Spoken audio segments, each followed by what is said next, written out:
Welcome back to the channel, everyone. Today I'd like to share with you my trip to Bentonville, Arkansas, Northwest Arkansas, otherwise known as the home of Walmart. And so what was my point in going out there? I guess you'll have to stay tuned to find out.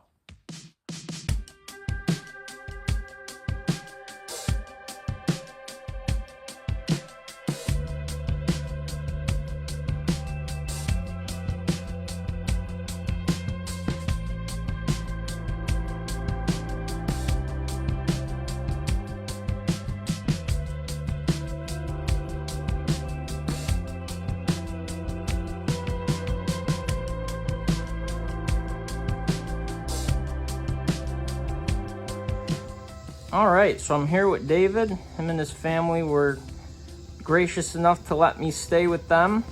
And this is his notchback and big reason how we met. So I'll let him share a little bit about it. Yeah, so it's a 1964 model 1500. It is upgraded to something closer to about a 1967 engine. 12-volt system conversion, and obviously it's not super original. The front fenders and the whole front clip are from a different car, a newer car. But other than that, I think that all of the other panels and the body are all from one car. Different deck lid, obviously.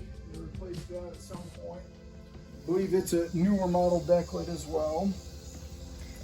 Needs a lot of work, obviously. And he painted up these wheels, these Type 3 original smoothies, pearl white and birch green. And I just love how that turned out. I'm just so happy. Fairly clear to see why I chose those colors. You know, they're both in, the car here. It looks like it was originally a birch green, and then they, decided to paint over it with the pearl white, but they both kind of come through. You see it in other places on the car too. But... Yep, funny enough, my 64 pearl white notchback does the same thing. Okay. It's a white car, but it's got peaks of the birch green on it. The one thing I say a lot, and it's not true today, is, while it needs a lot of body work and everything, it's mechanically pretty sound, and it is, but I am having some issues with the way she's running right now, unfortunately, so we weren't able to go out for a drive, but I'll have it back on the road soon, I'm sure. Very good. Well, big thank you to David and his family for letting me come out and make this happen, and it was fun. I'm glad that these cars could bring us together. I got use of David's WRX wagon, and we're here in the home of Walmart.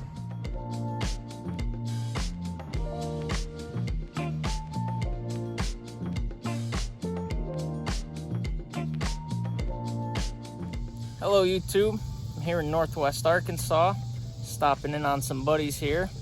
So my buddy Steven here. Hi. Said I could come check out some projects he's got going on. So what do we got right here? So this is a 99 Mustang Cobra in electric green.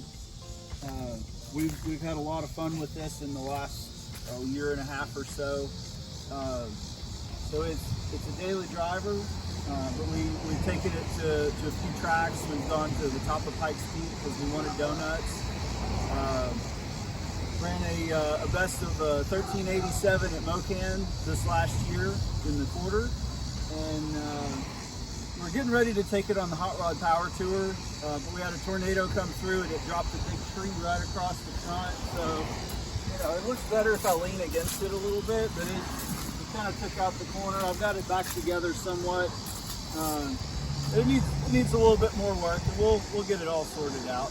This is a 1928 Model A sports coupe. So it would have had a canvas top, but it was a coupe. So it has the regular doors, and then the back window would have opened up, and it would have had the mother-in-law's seat in the back.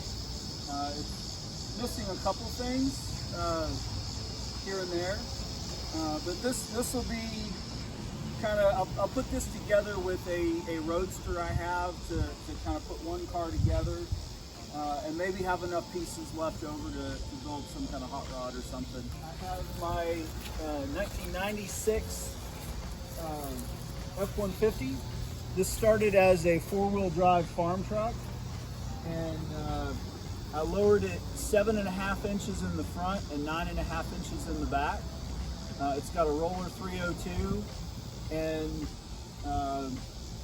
smog delete.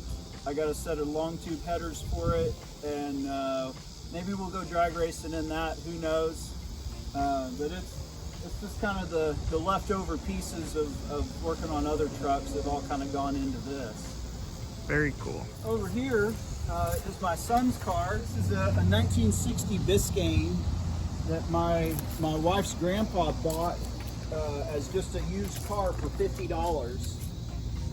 And it's been in their family for many years. All of my wife's dad and uncles and aunt all learned to drive in this car. And so my oldest son has it now, and the idea is to get it driving for him when he turns 16. So he's learning to drive. He's doing pretty good so far. Probably keep the patina at least for now. Maybe do some pinstriping or some fun stuff with that. So inside I've got my 67 Beetle in Savannah beige. It has the original engine, and the goal here is just to make it a clean driver, something to go get ice cream. So I've got a setup for disc brakes all the way around, and so it's got drop spindles in the front, and I'll adjust the torsion beams out back. But just not a hot rod or anything, just a good solid driver is the goal with it. All right, so this is a mold and a body I've got for a Porsche 356 Speedster. Somebody had a drag car that was the 356. They had the driver sat in the middle, really far forward, and they bounced it off of every wall on the track and kind of put it back together. So the guy I got it from, he made a splash mold over top, and once I get a few other things going and out of the way, I want to take this into the garage, get it all cleaned up, and start popping bodies out of it. And we'll see where that goes and what kind of engines end up in them.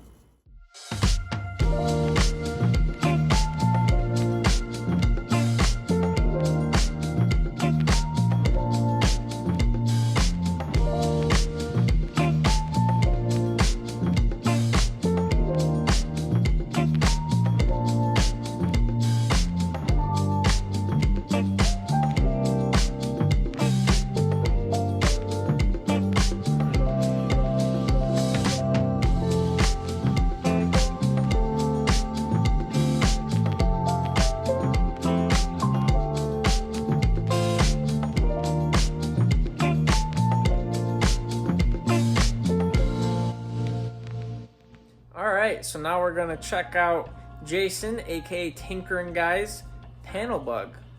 So I am working on what I've nicknamed the panel bug. His real name is Eddie V, or EV for short, because it will be an electric car. Basically, if you're a VW guy, you've probably seen the front half of a Beetle, back half of a bus thing going.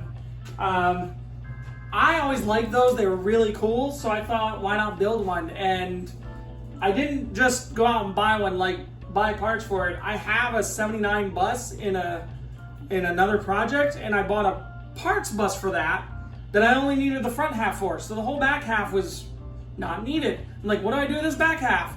And then my friend Steven, who you probably saw earlier in this video, had a 67 Beetle that I bought off from him. That's that guy. And I'm like, why not do something different? Everybody's got a Beetle. Not many people have I think in Germany they actually nicknamed them the Käfervan.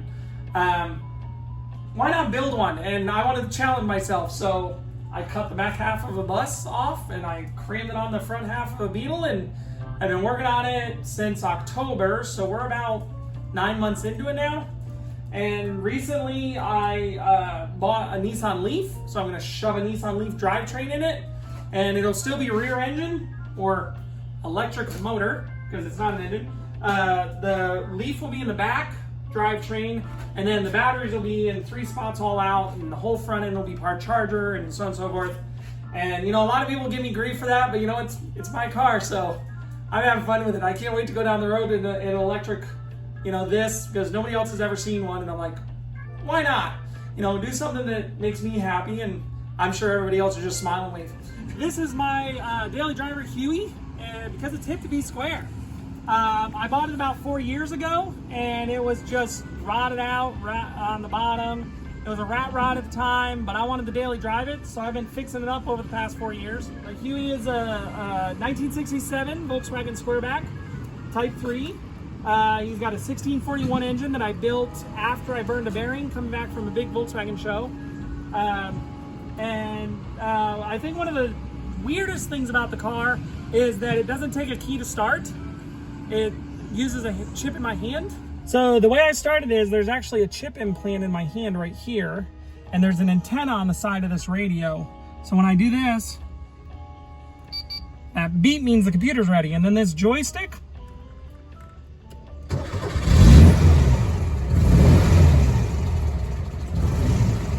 no keys required. And then the joystick shuts it off. So, and then if I wanted to turn off the car, just touch it again. The reason why I've got a Nissan Leaf is the panel bug, the Keffer van inside, I'm making that thing electric. This thing is fully working. It's got 80% lifespan left on the battery pack, which is phenomenal. And I could probably go about 80 miles to a charge on it. So, heck yeah.